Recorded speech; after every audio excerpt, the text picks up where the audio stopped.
El tratamiento de la diabetes insípida va a depender, ¿no?, si es central o es periférica. Si es central, es decir, no hay producción de hormona antidiurética, tengo que darle hormona antidiurética que viene con el nombre de acetato de desmopresina o vasopresina. Esto se da cuando hay una diabetes insípida central completa, es decir, una ausencia total en la producción de hormona antidiurética. La vía de elección es la vía intranasal. Existen más o menos como es suero fisiológico que se da a los bebés, que se pone en la nariz. Igual existen unos dispositivos para administrar hormona antidiurética. Se administra 1 o 2 veces al día. También se puede administrar vía subcutánea o vía oral, pero la respuesta es inadecuada. Además, podemos utilizar fármacos que estimulen la liberación de hormona antidiurética en el hipotálamo. Generalmente esto se utiliza en la diabetes insípida central parcial, donde se utiliza la carbamazepina. ¿No? En este caso hay que controlar la osmolaridad urinaria y el sodio sérico cada 3 meses, ¿no?, para ver si el tratamiento es adecuado. En la diabetes insípida nefrogénica, en realidad no hay un tratamiento adecuado. Se pueden utilizar los diuréticos tiacídicos o amilorida. En realidad no existe una respuesta conocida, ¿no? Se supone que si el paciente ya está orinando mucho, si le doy un diurético va a orinar más. Pero se ha visto que el problema en la diabetes insípida nefrogénica es en el túbulo colector. Entonces, lo que se trata de hacer con estos diuréticos es que se reduce la carga de solutos en el riñón, lo cual va a aumentar la reabsorción en el túbulo proximal. De esta manera reduce el flujo en el túbulo contorneado distal y permite que ocurra cierta concentración de sodio y por lo tanto va a minimizar la pérdida de agua. Entonces, al disminuir el volumen en el túbulo contorneado distal, entonces esto va a hacer de que se concentre un poco el sodio. Pero no es un tratamiento del todo 100% efectivo. Además, antiguamente se utilizaba la clorpropamida, que es una sulfonilurea para la diabetes mellitus, pero produce mucha hipoglicemia. Y el clofibrato, que es de la familia de los fibratos, para tratar los triglicéridos, que también estimula a la acción de la hormona antidiurética en el túbulo colector. Pero sus efectos, ninguno de estos fármacos tiene un efecto 100% efectivo. El CIHAT, que es exactamente lo contrario a la diabetes insípida, ¿no? Es el síndrome de secreción inadecuada de hormona antidiurética, inadecuadamente alta, porque se produce gran cantidad de hormona antidiurética. Las causas del CIHAT, ¿no?, son la presencia de tumores o neoplasias cerebrales que producen gran cantidad de hormona antidiurética, enfermedades neurológicas como síndrome de Guillain-Barré, esclerosis múltiple, meningitis, traumatismos cráneoencefálicos, enfermedades pulmonares, tuberculosis, absceso de pulmón, neumonías, asma, neoplasias, que también van a producir hormona antidiurética, ¿no? Algunos fármacos como la nicotina, clorpropamida, carbamazepina, antidepresivos o fármacos utilizados en el cáncer estimulan a la mayor producción de hormona antidiurética. Los criterios diagnósticos del CIHAT son, en primer lugar, una disminución de la osmolaridad plasmática. Hay que excluir siempre la pseudohiponatremia y la hiperglicemia, es decir, hay hiponatremia. Con un aumento de la osmolaridad urinaria, más de 100 miliosmoles por kilo de agua, ¿no?, con una función renal normal. Además, tiene que existir euvolemia clínica, ausencia de signos de hipovolemia, ausencia de signos de hipervolemia. Excreción aumentada de sodio por la orina con ingesta normal de sal y agua y ausencia de otras causas de hiposmolaridad con euvolemia, por ejemplo, hipotiroidismo, hipocortisolismo y tratamiento con diuréticos. Entonces, el diagnóstico del CIHAT es casi por exclusión. En un CIHAT tiene que haber, en primer lugar, hiponatremia, 1. Euvolemia clínica, no debe haber ni hipovolemia, o sea, no debe haber deshidratación ni hipervolemia, es decir, no debe haber edemas. Y hay que descartar estas otras enfermedades. Una vez que he descartado todo eso, me quedo con la hiponatremia y con el aumento del sodio por la orina y hago el diagnóstico de CIHAT. El tratamiento del CIHAT básicamente es con restricción de líquidos. Hay que lograr en el paciente un balance negativo de agua.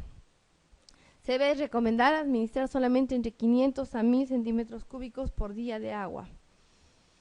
Solamente se realiza la corrección de la hiponatremia si esta es grave, es decir, si está menos de 115 mil equivalentes por litro. Y el aumento del sodio siempre debe ser lento, ¿no?, para evitar una mielinolisis póntica. ¿Cómo calculamos los requerimientos de sodio? Es 125 menos el sodio medido del paciente por 0.6 por peso. Se recomienda que de lo que calculo de sodio, ¿no?, voy a darle durante 24 horas todo ese sodio para que sea una reposición lenta. Solamente se utiliza la terapia farmacológica cuando no responde a estas otras medidas, ¿no?, a la restricción de agua o a la corrección de la hiponatremia grave. Se puede utilizar la demeclociclina, la fluorocortisona o la furosemida a dosis bajas. Bueno, las características principales de estas dos patologías, tanto el CIHAT como la diabetes insípida, las tenemos aquí. En el CIHAT sabemos que hay un aumento de la producción de hormona antidiurética. Entonces, el aumento de la producción de hormona antidiurética hace que el volumen urinario disminuya porque se reabsorbe más orina de lo normal. Al reabsorber la orina, logra un aumento en el volumen plasmático. Y este aumento del volumen plasmático diluye el sodio y por lo tanto hay hiponatremia. En la diabetes insípida ocurre exactamente lo contrario. La disminución puede ser en la acción o en la producción de hormona antidiurética, logra un volumen urinario aumentado, ¿no? Se empieza a perder más cantidad de orina porque no hay hormona antidiurética. Al perder la orina, el volumen plasmático también disminuye y al disminuir se concentra el sodio y por lo tanto hay hipernatremia. Entonces estas son las dos patologías de la neurohipófisis. Ese es el resumen de todo neurohipófisis. Igualmente acá tenemos otras características, además que de las que hemos mencionado. En el CIHAT hay una disminución del ácido úrico. Y en la diabetes insípida se utiliza como prueba de elección la prueba de deprivación de agua para hacer el diagnóstico. A ver, veamos estas preguntas. Las siguientes sustancias estimulan la secreción de hormona antidiurética excepto una. Eso hemos visto en fisiología, ¿no? Una de estas sustancias disminuyen la secreción de hormona antidiurética. ¿Cuál era? ¿Se acuerdan? El etanol, ¿no? El alcohol disminuye la hormona antidiurética, por eso produce poliuria. Cuando se consume bebidas alcohólicas hay poliuria. ¿Cuál de los siguientes es cierto respecto a la hormona antidiurética? Se transporta a neurohipófisis vía porta, eso es verdadero. Disminuye la permeabilidad de los túbulos colectores para el agua, eso es falso. Un exceso de producción de urea casi completa, la disminución de las moléculas sanguíneas a nivel hipotalámico estimula su secreción. Una disminución del volumen sanguíneo produce un aumento de su secreción. La respuesta verdadera es... ¿Cuál es la función entonces? Cuando disminuye el volumen sanguíneo, hay un aumento en la secreción. ¿Para qué? Para producir reabsorción de orina y aumente el volumen sanguíneo. Es el mecanismo de compensación de la hormona antidiurética frente a una deshidratación. Entonces, la respuesta correcta es la E. Todas las demás son falsas. ¿Cuál de las siguientes es la causa más frecuente de diabetes insípida central? Traumatismo craneal, cirugía hipotálamo hipofisaria, meningitis, tumores hipotalámicos hipofisarios, síndrome de Sheehan. Pues la causa más frecuente es después de una cirugía de la hipófisis y el hipotálamo. Esta respuesta otra vez está mal, es la B. Ante un paciente con un sodio en plasma de 125, con una osmolaridad en plasma disminuida, entonces tenemos sodio en plasma 125, estamos hablando de hiponatremia.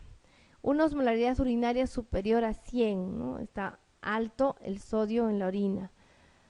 Y un ácido úrico en sangre de 2, o sea, está bajo. Debemos sospechar de diabetes insípida, CIJAD, hiperglicemia, nefropatía perresal, uso de diuréticos. ¿En cuál de estas situaciones hay hiponatremia? En la diabetes insípida hay hipernatremia, descartado. En el síndrome de secreción inadecuada de diurética sí hay hiponatremia. En la hiperglicemia también puede haber hiponatremia, nefropatía perresal, hiponatremia, uso de diuréticos también hay hiponatremia. ¿En cuál de estas situaciones el sodio urinario está elevado? En la hiperglicemia no está elevado. Ya descartamos hiperglicemia. En la nefropatía perresal también está elevado. En el uso de diuréticos también está elevado. Entonces nos quedamos con CIJAD, nefropatía perresal y uso de diuréticos. ¿Y en cuál de estas tres el ácido úrico está bajo? En el CIJAD. En estos dos no hay alteración del ácido úrico. Entonces el diagnóstico, no se olviden del CIJAD, es hiponatremia con sodio urinario elevado y deficiencia de ácido úrico. El medicamento más útil para tratar la diabetes insípida central es... En la diabetes insípida central no hay producción de hormona antidiurética. Entonces tenemos como elección a la vasopresina, que es diabetes, hormona antidiurética, ¿no? Su otro nombre de la hormona antidiurética es la vasopresina. De los siguientes datos, ¿cuál no suele estar presente en un CIJAD? Edemas, hiponatremia dilucional, incapacidad para secretar agua libre, secreción de renina suprimida, función renal normal.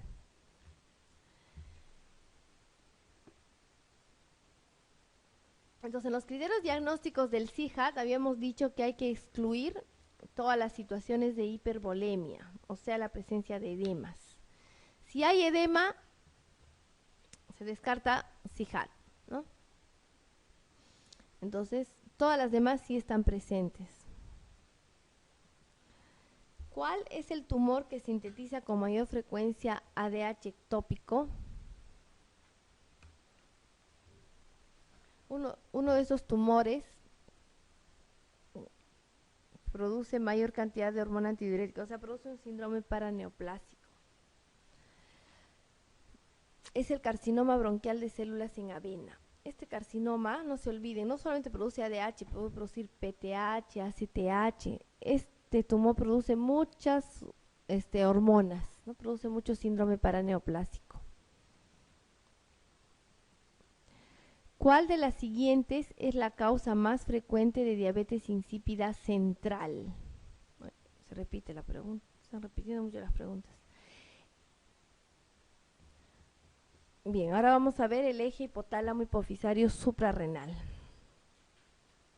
Para recordar, ¿no? Las glándulas suprarrenales están encima de ambos riñones y son estimuladas, ¿no? Básicamente por la ACTH para producción de cortisol, y el cortisol, ¿no? Bloquea a su vez a la CRH que viene desde el hipotálamo, luego a la ACTH de la hipófisis.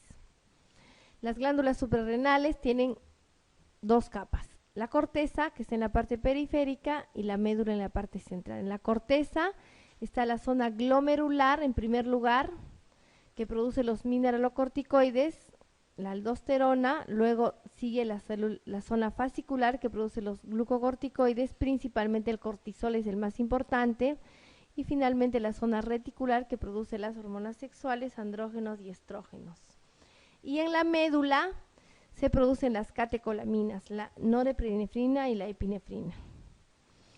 La médula es un tejido completamente diferente de la corteza, no tienen semejanza ni funcional, ni histológica, ni embriológica, son totalmente diferentes. Entonces en la corteza se produce la esteroidogénesis. En la zona glomerular se produce la aldosterona, en la zona fascicular el cortisol y en la zona reticular los estrógenos y los andrógenos.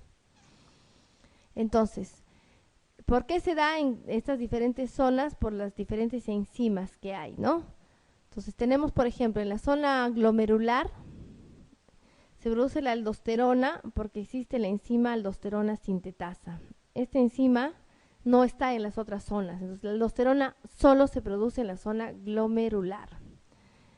En la zona fascicular y reticular sí se pueden producir ambas, tanto el cortisol como los andrógenos, y se da gracias a la presencia de las enzimas especiales que hay, ¿no? La 17-alfa-hidroxilasa. La 17-alfa-hidroxilasa solamente en estas zonas, por eso produce cortisol y andrógenos.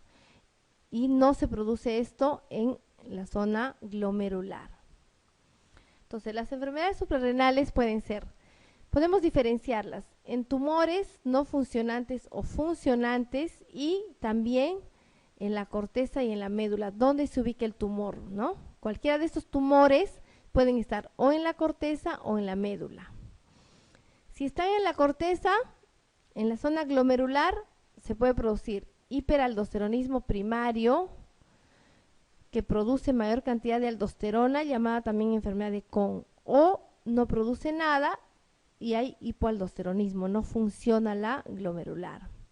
Si es a nivel de la zona fascicular, la disminución del cortisol va a producir la llamada insuficiencia suprarrenal, y el aumento de cortisol va a producir el síndrome de Cushing. En la zona reticular solamente se describe el aumento de las hormonas, más no la deficiencia, el hiperandrogenismo, el exceso de hormonas de andrógenos, y solamente se da en mujeres, porque en varones no produce mayor consecuencia clínica. Y a nivel de la médula solamente está descrito el aumento de las catecolaminas por el feocromocitoma. La deficiencia no, porque catecolaminas hay en otros sitios, entonces no hay problema si la médula no produce sus catecolaminas. ¿Qué es el síndrome de Cushing? El síndrome de Cushing, entonces, es una patología que se caracteriza por el exceso de glucocorticoides. Y el síndrome de Cushing puede ser de diferentes causas. En primer lugar, tenemos que exista un tumor en la hipófisis productor de ACTH.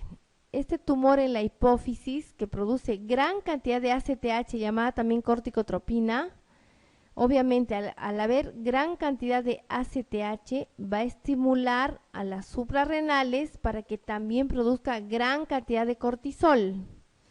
Entonces, en este caso existe un aumento de la ACTH y un aumento del cortisol. Ambos están aumentados. Este aumento de la ACTH a nivel de la hipófisis se conoce con el nombre de enfermedad de Cushing. También puede existir un tumor extrahipofisario que produce ACTH, un tumor ectópico, ¿no? Principalmente en esto que les mencionaba, los tumores de células en avena, de los tumores bronquiales, puede producir gran cantidad de ACTH, y también otro tipo de tejidos. Entonces, hay gran cantidad de ACTH y por lo tanto va a estimular a la suprarrenal para que también ésta produzca gran cantidad de cortisol. Entonces, es un síndrome de ACTH ectópico, tumor ectópico bronquial, que va a producir gran cantidad de ACTH y gran cantidad de cortisol. Luego tenemos otra situación donde el tumor se encuentra, también es ectópico y produce CRH. Sabemos que CRH normalmente se produce en el hipotálamo, pero existe otro tumor ectópico que produce CRH. Esta CRH estimula la hipófisis para la producción de gran cantidad de ACTH y esta a la suprarrenal para un aumento del cortisol. Entonces, también en esta situación existe ACTH alto y cortisol alto. Y otra situación es que las suprarrenales tengan un tumor y produzca gran cantidad de cortisol. Entonces, al haber gran cantidad de cortisol, va a hacer que la ACTH esté disminuida. Este es el síndrome de Cushing primario, donde la ACTH está baja y el cortisol está alto.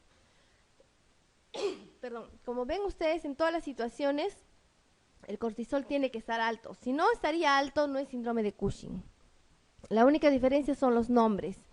Esta es la enfermedad de Cushing, este es el tumor ectópico productor de ACTH, el tumor ectópico productor de CRH y este es el síndrome de Cushing primario. Pero las características clínicas todos son iguales porque todos son síndrome de Cushing. Y tenemos una quinta situación donde existe una ingesta excesiva de glucocorticoides, ¿no? La ingesta exógena. En esta situación, clínicamente es un síndrome de Cushing, pero las hormonas, como ya está produciendo en forma exógena, o sea, se está administrando en forma exógena por fármacos, los niveles de ACTH y de cortisol están bajos. Para hacer el diagnóstico del síndrome de Cushing exógeno, solamente se tiene el antecedente de la ingesta excesiva y prolongada y la clínica típica del síndrome de Cushing. Esta es la causa más frecuente de síndrome de Cushing. Estas otras causas endógenas son menos frecuentes. ¿Perdón?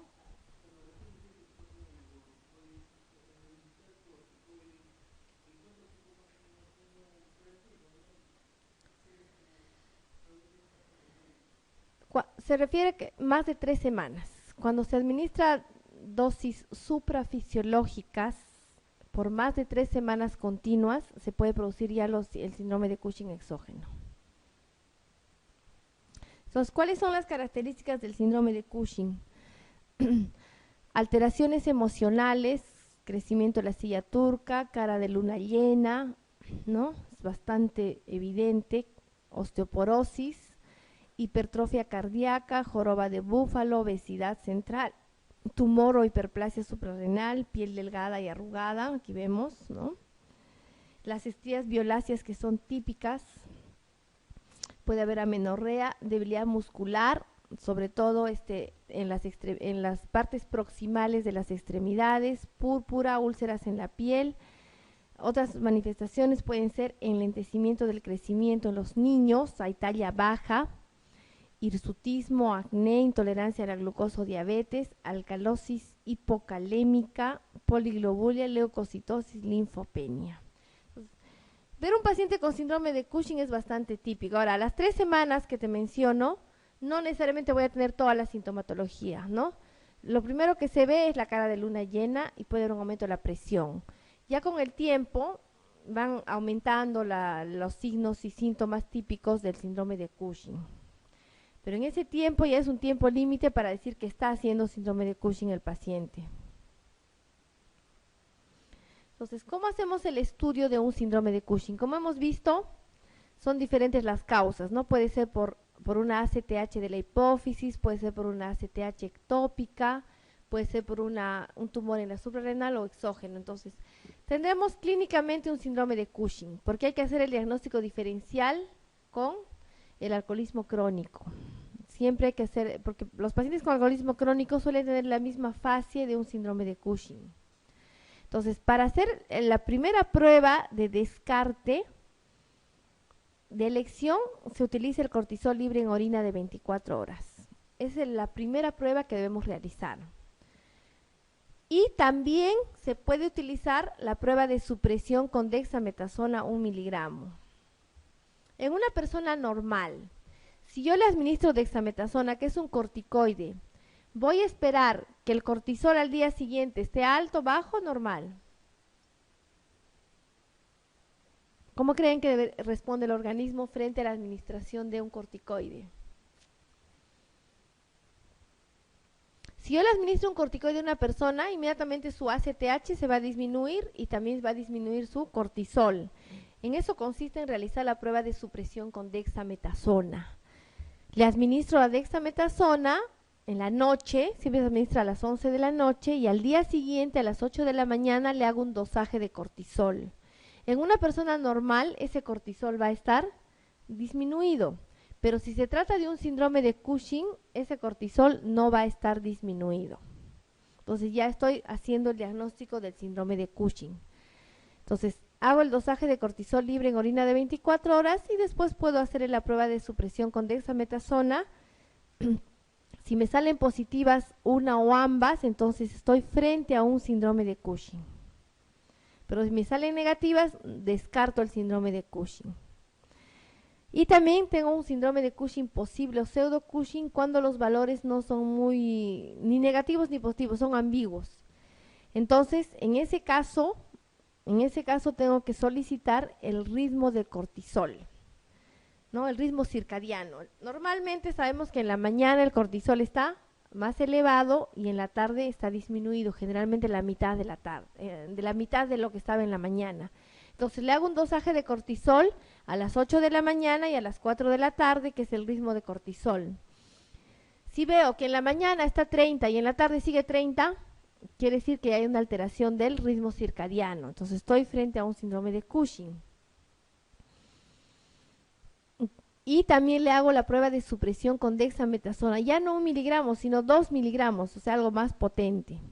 Entonces, en este caso, definitivamente ya debo descartar síndrome de Cushing o confirmar síndrome de Cushing. Si he confirmado el síndrome de Cushing, entonces voy a ver dónde está el problema. ¿Está en suprarrenales, está en hipófisis o está en tumores ectópicos? Entonces, ahí tengo que hacer la diferencia.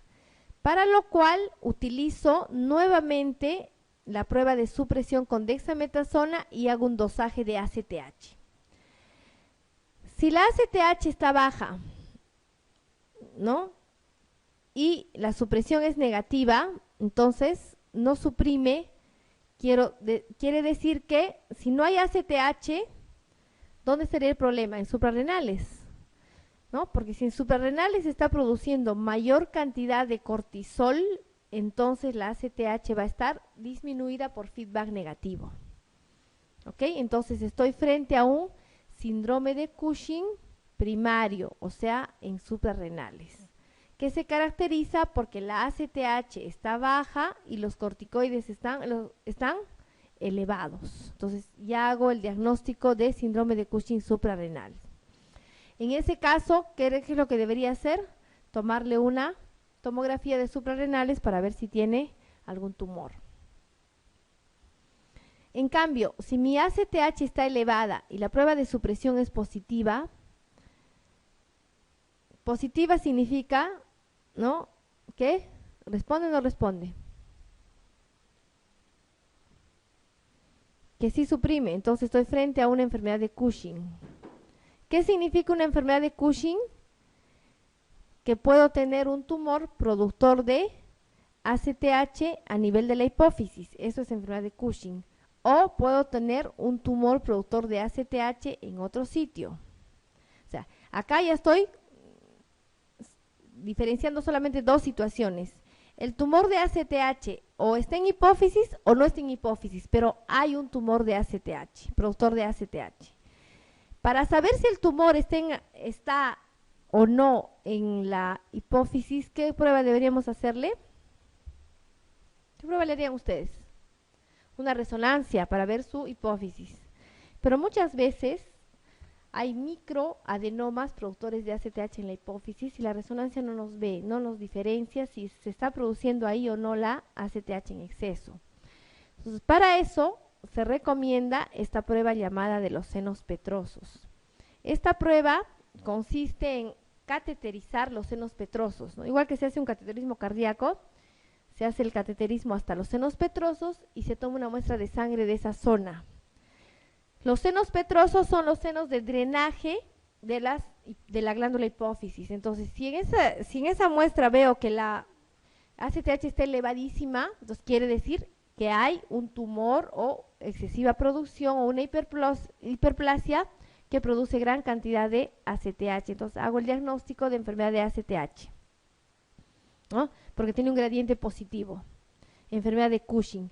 En cambio, si el gradiente es negativo en relación a la sangre, estoy hablando de un ACTH ectópico crónico.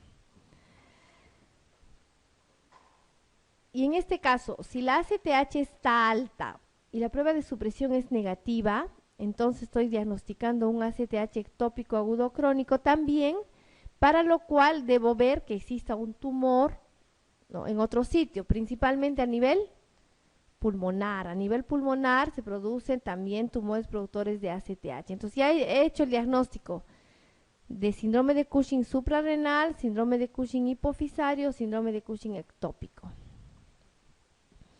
Entonces, el tratamiento va a ser de acuerdo a cualquiera de los tres. Si es de la hipófisis, hay que extirpar el tumor, ¿no? La neoplasia. O hay que hacer radioterapia.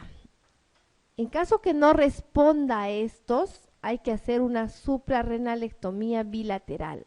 Hay que extirpar a las suprarrenales, porque si no, el exceso de ACTH del origen de la hipófisis va a seguir estimulando a las suprarrenales. Puede ser una suprarrenalectomía médica, es decir, tengo que hacer la cirugía, tengo que extirpar ambas suprarrenales, quirúrgica o médica. Médica se hace con fármacos. Existen dos fármacos utilizados. Uno es el ketoconazol, el que utilizamos para los hongos, pero el ketoconazol hay que utilizar a dosis muy altas. Se recomienda utilizar hasta 800 miligramos al día. Si de por sí los 200 que utilizamos no es hepatotóxico, los 800 va a ser muy hepatotóxico. Y también existen fármacos como el mitotano, que es un antineoplásico que también bloquea la esteroidogénesis. Pero realmente prefiero operar al paciente antes de someterlo a dosis tan altas de estos fármacos. Y una vez que le he extirpado las suprarrenales, se hace la terapia sustitutiva. Si el problema es a nivel suprarrenal, definitivamente hay que extirpar al tumor, ¿no? O también se puede utilizar estos fármacos, ¿no? El mitotano, pero no son muy recomendables. De elección siempre es la cirugía. Y si es de origen ectópico, también hay que localizar y extirpar estos tumores y sus metástasis, porque son malignos, generalmente estos tumores de las células claras, y el tratamiento antitumoral. Pero si estamos frente a un Cushing exógeno, se debe realizar la supresión progresiva de la administración de corticoides.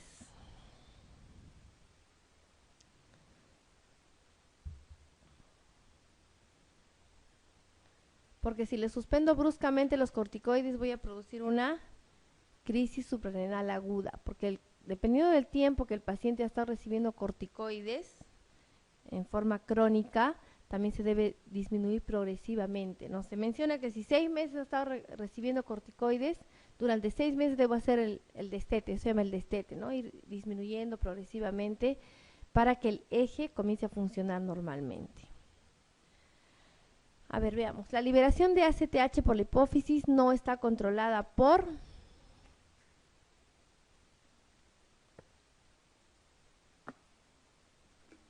la ACTH depende de la CRH, también depende de la hormona antidiurética. La hormona antidiurética, entre otras funciones, es estimular la ACTH. Los niveles de cortisol también regulan a la ACTH. A mayor cortisol, menor ACTH. El ciclo sueño-vigilia también es importante, ¿no? Hemos visto que en el día hay más y en la noche hay menos. Y los niveles de renina no tiene relación porque la renina regula el ciclo de la aldosterona.